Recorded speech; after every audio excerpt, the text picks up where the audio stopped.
Are you going to send Jared Kushner and Steve Witkoff to do direct negotiations with the Iranians? Yeah, well, we're in negotiations as it turned out, and now you've seen what I said yesterday was exactly correct. We're in negotiations right now. They're doing it along with Marco, JD.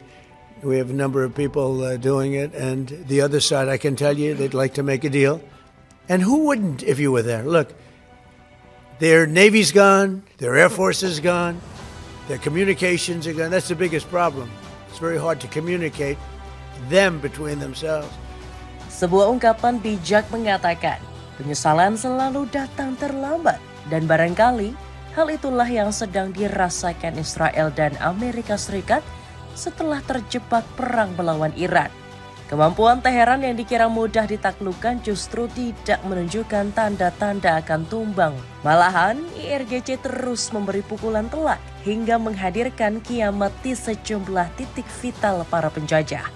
Sebut saja Tel Aviv dan sekitarnya yang kembali dihunus dengan rudal generasi terbaru.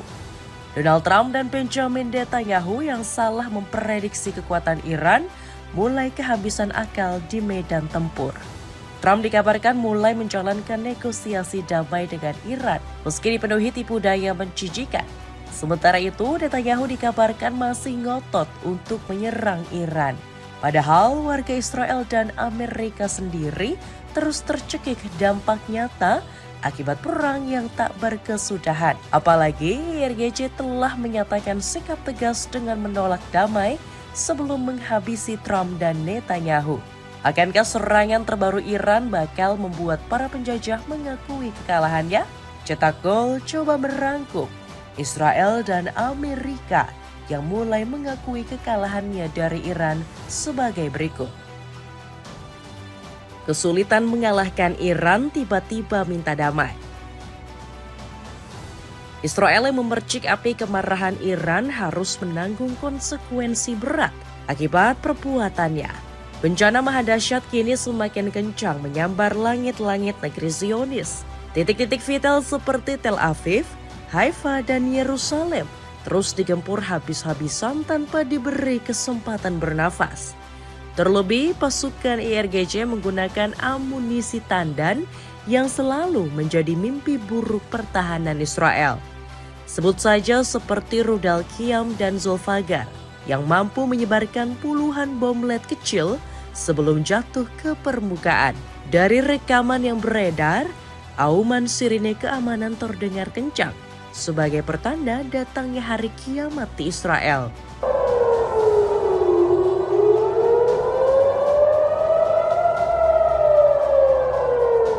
Ironisnya saat ini Israel berada sangat jauh dari kekuatan tempur sejatinya. Menurut berbagai laporan, sistem pertahanan udara canggih milik negeri Zionis sudah tidak berfungsi normal. Sebelumnya, sistem David Sling dikabarkan sudah rusak hingga mudah ditembus rudal Iran yang menuju Arad dan Dimona. Kini, Iron Dome juga mulai lumpuh sampai gagal mengintersep amunisi Teheran. Menurut laporan Times of Israel, pasukan IDF sudah mencoba segala cara untuk mencegat rudal tersebut. Akan tetapi, pertahanan udara masih gagal menembak jatuh senjata mematikan Iran. Kegagalan ini akhirnya menandai pembukaan gerbang neraka di Tel Aviv. Dalam foto yang dipublikasikan CNBC, terlihat wilayah ini sudah luluh lantah sampai tak bisa dikenali lagi. Tel Aviv yang terkenal sebagai kota metropolitan sekaligus jantung ekonomi Israel, kini tak lebih dari sekedar ladang kehancuran yang dipenuhi puing reruntuhan. Gedung-gedung tinggi mulai ambruk dikelilingi kobaran api yang menyambar mobil warga sepanjang jalan. Jangan lupa, itu baru satu dari berjuta dampak kerusakan akibat serangan Iran. Pasalnya, kota Beni Brak yang berada di sekitar Tel Aviv juga terkena hantaman langsung dari rudal hipersonik IRGC.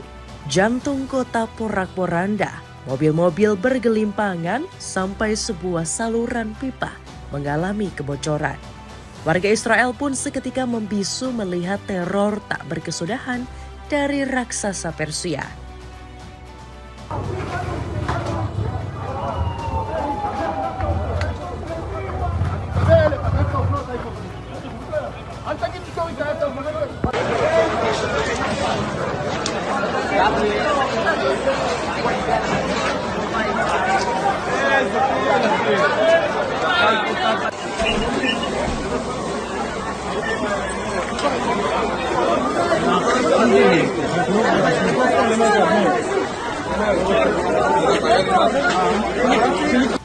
Di sisi lain, Amerika Serikat justru tiba-tiba dihantam sebuah bencana tak terduga.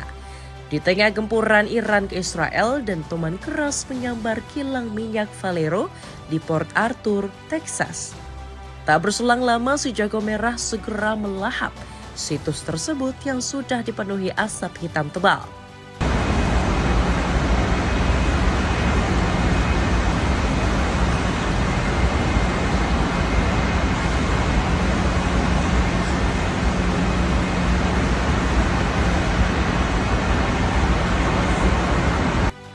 Hingga detik ini belum ada kejelasan mengenai siapa otak serangan tersebut. Akan tetapi muncul dugaan kuat bahwa bombardir ini diprakarsai oleh Republik Islam Iran. Bukannya tanpa alasan, sebelum momen ini, otoritas Amerika Serikat sempat melaporkan adanya aktivitas mencurigakan. Pasalnya, drone misterius dikabarkan terbang bebas di langit-langit Paman Sam. Menurut laporan, drone tersebut telah mengintai markas militer serta kediaman dua pejabat Donald Trump, yakni Pete Hegseth dan Marco Rubio. Sayangnya, otoritas AS nampaknya tidak bisa berbuat banyak untuk merespon serangan tersebut. Alasannya karena posisi Iran yang sulit disentuh dengan stok amunisinya yang masih melimpah. Dilansir dari CNN, stok rudal Iran diproyeksikan masih berkisar 2.500 hingga 6.000 unit. Sementara itu, persediaan drone Iran diprediksi masih banyak, mengingat kapasitas mereka yang mampu membuat 10.000 unit setiap bulan. Sampai-sampai Muhammad Borojerdi selaku Duta Besar Iran untuk Indonesia berani menggelorakan perang lanjutan terhadap Amerika Serikat. Hanya medan perang yang akan menentukan siapa yang akan habis amunisinya. Kami bukan hanya memiliki jumlah rudal dan amunisi yang banyak, tetapi jaringan produksi persenjataan konvensional di negara kami juga berlangsung aktif, tegas Borojerdi. Menyadari ancaman tersebut, nyali Donald Trump yang semula membumbung tinggi seketika hilang di telan bumi. Presiden ke-47 AS itu mulai berpikir untuk damai dan menggenjot negosiasi ulang dengan Teheran. Yeah, please. Are you going to send Jared Kushner and Steve Witkoff to do direct negotiations with the Iranians? Yeah, well, we're in negotiations as it turned out, and now you've seen what I said yesterday was exactly correct. We're in negotiations right now. They're doing it along with Marco, JD. We have a number of people doing it, and the other side, I can tell you, they'd like to make a deal. And who wouldn't if you were there? Look, their Navy's gone, their Air Force is gone, their communications are gone. That's the biggest problem. It's very hard to communicate them between themselves. Akan tetapi bukan Donald Trump namanya kalau tidak melakukan manuver licik penuh tipu daya. Meski mengaku bernegosiasi dengan Iran, sang presiden diklaim tidak melibatkan pemimpin tertinggi Mojtaba Khamenei. Menurut laporan, Trump justru menggandeng sosok Muhammad Bagher Ghalibaf selaku ketua parlemen Iran saat ini. Apakah ini bisa disebut manuver cerdas dari Amerika? Atau justru tanda ketakutan Donald Trump kepada putra Ali Khamenei? Iran ogah berdamai sebelum beri pelajaran ke Trump dan Netanyahu.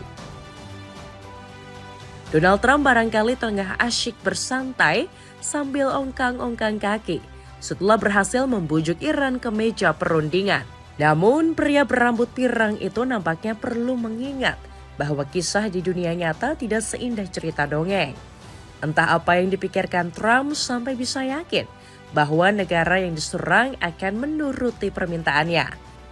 Dan sesuai dugaan, negeri para mullah tidak tunduk begitu saja kepada aturan Paman Sam. Otoritas Teheran menjatuhkan sejumlah tuntutan berat untuk Amerika selaku agresor. Sebut saja seperti pencabutan seluruh sanksi ekonomi yang selama ini terus mencekik Teheran. Iran juga menuntut kompensasi atas segala kerusakan yang disebabkan AS selama perang. Selain itu, Amerika bakal dilarang total untuk mencampuri setiap urusan negeri para mullah. Jika menyanggupi seluruh tuntutan tersebut, Iran mengaku bakal terus bertempur sampai titik darah penghabisan. Hal ini disampaikan oleh Mohsen Rezai selaku pejabat senior IRGC sekaligus penasihat militer pemimpin tertinggi Iran. Kami melihat bahwa angkatan bersenjata Iran melakukan operasi dan aktivitas dengan kuat. Kami menuntut jaminan internasional yang mengikat secara hukum untuk mencegah campur tangan AS di masa depan, kata Rezai. Mendengar kabar tersebut, Benjamin Netanyahu langsung kebakaran jenggot. Laporan media Haberler asal Turkiye menyebut, sang Perdana Menteri malah playing victim alias berlagak menjadi korban. Netanyahu dengan berani mengambil peran sebagai korban. Niat Iran adalah untuk membunuh warga sipil, tulis headline surat kabar tersebut. Pernyataan tersebut sungguh tidak masuk akal jika kita merunut kronologi perang. Israel dan Amerika adalah biang permusuhan yang mengawali serangan ke Teheran.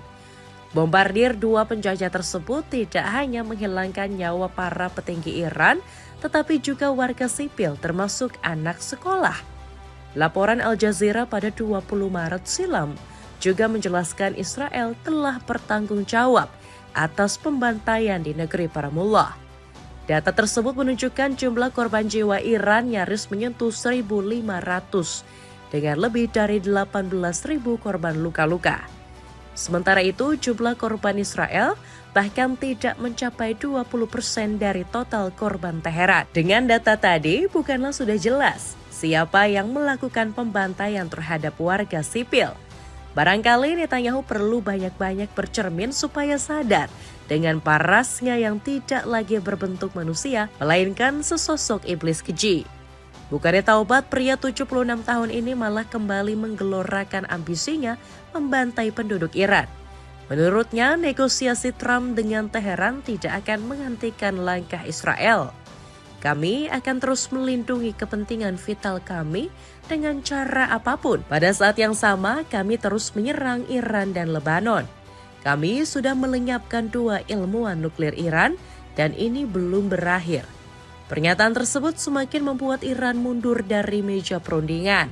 Raksasa Persia ini seolah menolak damai sebelum memberi pelajaran setimpal kepada Trump dan Netanyahu. Terlihat dari IRGC yang memasang foto Trump di salah satu rudal yang akan diluncurkan. Selain itu, Iran juga mengejek Trump yang tidak bisa membuka Selat Hormuz seperti omon-omonnya. Ibrahim Zolfagori bahkan menirukan kalimat fenomenal Trump. Hey Trump, you are fired. You are familiar with this sentence. Thank you for your attention to this matter. The central headquarters of Khatam al-Anbiya. Trump yang semakin tersudut akhirnya melobi para sekutunya. Sayangnya permintaan tersebut ditolak mentah-mentah oleh sejumlah negara besar seperti Inggris. Sang presiden yang tidak terima dilaporkan mengejek Perdana Menteri Inggris Keir Starmer. Tak cuma itu, Trump juga mulai melancarkan propaganda setelah penolakan tersebut. Dirinya menuduh Iran sebagai dalang penyerangan markas Diego Garcia milik AS dan Inggris. Padahal secara hitung-hitungan, rudal terjauh Iran hanya mampu menjangkau jarak 2.000 km. Sementara jarak dari Teheran ke pangkalan Diego Garcia diklaim mencapai 4.000 km.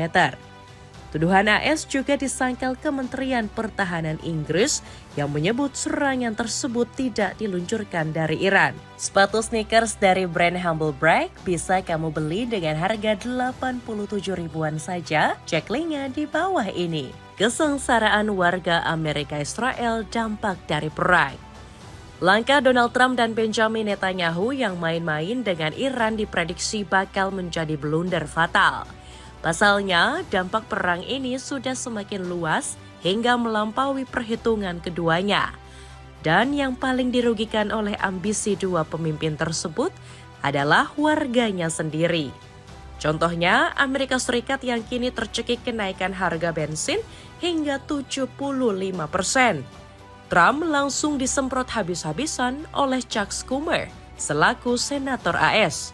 Sebulan yang lalu harga bensin nasional adalah $2,93 per galon. Hari ini harga naik menjadi $3,94. Satu orang yang harus disalahkan adalah Donald Trump. Sementara itu nasib warga Israel juga tidak kalah mengenaskan. Menurut laporan, sekitar 2 juta penduduk negeri Zionis hidup di garis kemiskinan. Bahkan sekitar 28,1% mengalami kerawanan pangan. Hal ini sungguh ironis jika melihat ambisi Netanyahu yang terus menggelorakan peperangan dalam beberapa tahun terakhir. Tidak hanya di Iran tetapi juga di kawasan lain seperti Lebanon dan Palestina.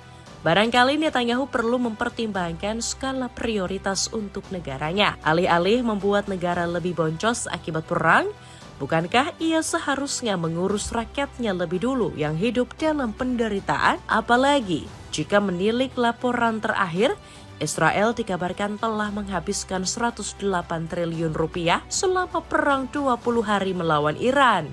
Jika terus berlanjut, kerugian itu dipastikan bakal semakin menumpuk dan menyengsarakan rakyatnya sendiri. Barangkali Netanyahu masih merasa aman karena ditopang Amerika Serikat. Namun, satu hal yang perlu disadari, cepat atau lambat, AS juga bakal tumbang jika terus menanggung beban yang teramat besar. Sejauh ini, pemerintahan Trump dikabarkan harus merogoh kocek hingga 31 triliun per hari selama perang melawan Iran. Celana pendek dari Big Daddy Sports bisa kamu dapatkan dengan harga 41 ribuan saja. Cek ranjangnya di bawah ini. Itulah ulasan Israel dan Amerika yang mulai mengakui kesalahannya atas Iran. Bagaimana pendapatmu? Apakah situasi ini bakal dimanfaatkan negeri para mullah untuk membumi hanguskan Trump dan Netanyahu? Coba tulis pendapatmu di kolom komentar di bawah ini.